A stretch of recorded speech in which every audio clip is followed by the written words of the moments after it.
Boa noite a todos, me chamo Leidiane e estarei apresentando, juntamente com a Lu, sobre o método de Loback, trabalho da matéria de fundamentos de design de moda. Vamos para as referências. A referência principal que nós usamos de base é justamente o livro do Bernard Loback, que se chama Design Industrial, Bases para a Configuração dos Produtos Industriais. A edição essa traduzida de 2001, pelo Fred Van Camp. Fonte secundária, nós usamos a monografia da Maria de Vides, que se intitula Design, Projeto e Produto, o desenvolvimento de móveis nas indústrias do Polo Moveleiro de Arapongas. Monografia essa que é do ano de 2006. Um pouco sobre o autor nós retiramos do acervo da editora de livros que publicou o design industrial, mas usamos mais informações do autor no seu livro. De vetores, todas as imagens foram de vetores retiradas do site Freepik.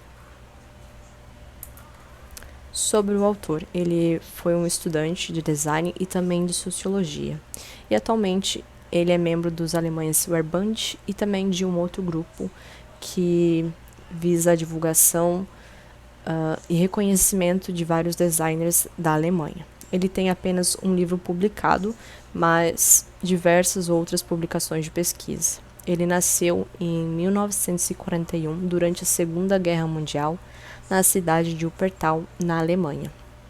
Nos anos de 1968 até 75, ele lecionou, ou seja, foi professor de design, na Escola Técnica Superior de Bielefeld. Em 75, ele acaba saindo dessa escola técnica e vai lecionar na Escola Superior de Artes Aplicadas de Braunschweig. No ano de 76, ele faz a publicação do seu livro Design Industrial, Bases para a Configuração dos Produtos Industriais, e posteriormente, em 77, ele acaba sendo nomeado colaborador de um grupo de designers alemães. Curiosidades de Loback. Ele sempre teve uma ligação com o ensino do design, contendo diversas publicações importantes. Seu estudo sempre é voltado aos aspectos didáticos do design. Por se preocupar, então, em produzir um trabalho básico e ir muito além, é um dos nomes obrigatórios a ser estudados pelos designers industriais, não apenas por designers industriais, mas pelo design como um todo. Bernard ele aborda aspectos estéticos e também subjetivos do design, sendo esse segundo ponto o mais difícil de tratar na metodologia da área do design. Ele coloca o design industrial como uma disciplina do design ambiental, além de discorrer sobre as dimensões sociais, psíquicas, históricas, econômicas e estéticas. Ele vai muito a fundo nisso. Das mais de 37 fontes para fazer o seu livro Design Industrial, ele usa até mesmo um livro com todo o histórico da economia das empresas britânicas desde 1750. Ele não é brincadeira, não. Vamos para o embasamento do Loback no seu método. O professor alemão levou em conta uma grande coleta de informações de empresas, projetos de design, além de suas próprias publicações e estudos feitos por psicólogos e também sociólogos, além de outros livros da área do design. Isso é mencionado ao longo de todo o seu livro, Design Industrial, mas iremos focar então na coleta, no embasamento para o seu método, que conta com essa coleta de informações de empresas e projetos de design e estudos de psicólogos e sociólogos. Com relação à coleta de informações, ele usou algumas empresas, sendo elas a Rocetal, a Olimpa, a Opel e a Cup. Nessa coleta de informações, então, ele buscou entender as tarefas do designer em cada empresa, o histórico de soluções adotadas por cada uma, como funciona o desenvolvimento de novos produtos, como ocorria o estudo de mercado nas empresas e as preocupações de cada uma e o próprio funcionamento do departamento de design de modo isolado. De projeto, destaca-se, então, o projeto de cama hospitalar para as crianças, que foi desenvolvido pelos alunos Carsten e Peter como trabalho de graduação na Escola Profissional Superior de Bielefeld, na Alemanha, escola essa que tinha ligação também com onde ele acabou lecionando por um bom tempo. De livros nós temos então a História, Teoria e Prática do Design de Produtos, de Bernard Burdock, e também Fundamentos da Psicologia de David, Krent, Richard e Norman. Esse livro é de 68, se não estou enganada. Ele acaba se afundando mais nele na primeira etapa, para entender mais sobre as análises.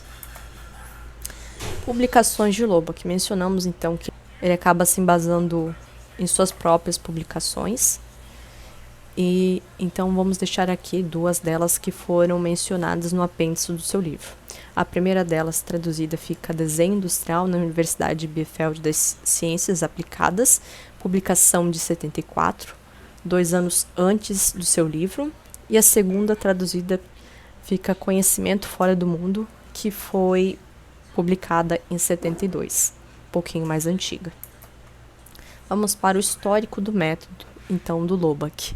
O livro e o método, segundo o tradutor Fred Van Camp, que traduziu essa versão em 2001 do livro, diz que em si o método não sofreu qualquer alteração.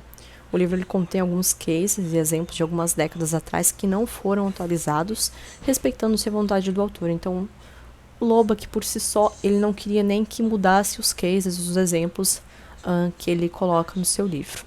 Porém, a tradução procurou, então, adaptar a nossa realidade, ressaltando os aspectos que permitiam uma compreensão dos conceitos de cases ilustrativos. Então, eles tiveram essa troca de alguns cases. Vamos para a cronologia relevante das publicações do livro, já que não temos nenhuma alteração no método do Loback. Em 76, nós temos a edição original em alemão, que é pouquíssimo acessível. Em 81, nós temos a edição em espanhol, que divulgou mais sobre o Loback para o mundo do design. Em 2001, nós temos a primeira edição em português brasileiro. Em 2010, nós temos a outra versão. Sobre o método. Muito usado na prática projetual dos designers, o método de Loback tem ênfase no design de produto. Suas etapas podem entrelaçar-se e se subdividirem e visa conciliar o processo criativo com solução de problemas. Na monografia da Davids, ela diz que então o método divide-se em 4 partes e que elas podem entrelaçar-se umas às outras e ou se subdividirem. Depende muito do cronograma, da disponibilidade financeira, da complexidade, dos objetivos do projeto e da própria empresa. Então, se a empresa for maior, vai ter maior disponibilidade financeira, pode ser que tenha menor cronograma, e por aí vai. Olá, boa noite a todos. Me chamo Lucilene e vou falar um pouco sobre etapas do método Loback. Etapas do método têm 4 fases, sendo a primeira, análise do problema, a segunda, geração das alternativas, a terceira, avaliação das alternativas e quarta, a realização da solução. Na primeira etapa, análise do problema. Ocorre a análise do problema de design, análise da necessidade, análise da relação social, análise da relação com o meio ambiente, análise do desenvolvimento histórico, análise do mercado, análise comparativa do produto, análise da função, análise estrutural, análise da configuração, análise dos materiais e processos de fabricação, estudo de patentes, legislação e normas. E, por último, análise do sistema de produtos. De acordo com Loback, a descoberta de um problema constitui o ponto de partida e motivação para o processo de design. A direção da empresa ou os especialistas em pesquisa de mercado ou de consumo tiram do design industrial a tarefa da descoberta ou da percepção do problema. Na empresa, o design industrial geralmente tem pouca influência na problematização. A sua missão consiste em pôr uma solução em forma de produto para um determinado problema. Aqui fica claro, então, que nem sempre o design industrial participa ativamente dessa etapa do método. E agora aqui na etapa 2, geração de alternativas. Ocorre a apresentação de escolha dos métodos de solucionar problemas, modelos e esboços de ideias, produção de ideias, geração de alternativas. Então, para a Loback, depois que, na primeira fase do processo de design, se analisa o problema com o seu entorno, na segunda fase serão geradas alternativas para o mesmo. É a fase da produção de ideias, baseando-se nas análises realizadas. Nesta fase de produção de ideias, a mente precisa trabalhar livremente, sem restrições, para gerar a maior quantidade possível de alternativas. É que nesse momento que o design tem que se esforçar bastante e trabalhar duro. Então, chegando aqui na etapa 3, a avaliação das alternativas. Tem-se nessa fase exame das soluções, processo de seleção, processo de avaliação. É aqui nessa fase que são feitos todos os questionamentos importantes. Que importância tem um novo produto para o usuário, para determinados grupos de usuários, para a sociedade? Que importância tem um novo produto para o êxito financeiro da empresa? Então aqui o Loback deixa claro que devem ser considerados toda essa questão social, ambiental, que não deverão ser considerados somente as vantagens econômicas. Segundo Loback, quando, na fase de geração de alternativas, se fazem visíveis todas as ideias por meio de esboços ou modelos preliminares, eles poderão ser comparados na fase de avaliação das alternativas apresentadas. Para a avaliação de alternativas de design, é importante que, no final da fase de análise, sejam fixados critérios de aceitação do novo produto. Só assim o design industrial pode escolher, dentre as alternativas de projeto, a melhor solução. Isto é feito com a participação de todos os responsáveis pelo planejamento de produtos, design de produtos e comercialização. Chegando na etapa 4, temos a realização da solução do problema.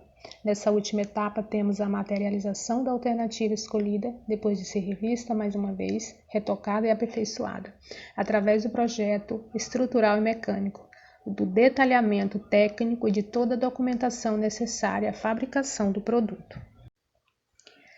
Aqui, conforme Loback, muitas vezes a solução não é nenhuma das alternativas isoladamente, mas uma combinação das características boas encontradas em várias alternativas. O designer industrial elabora a melhor solução nos seus mínimos detalhes.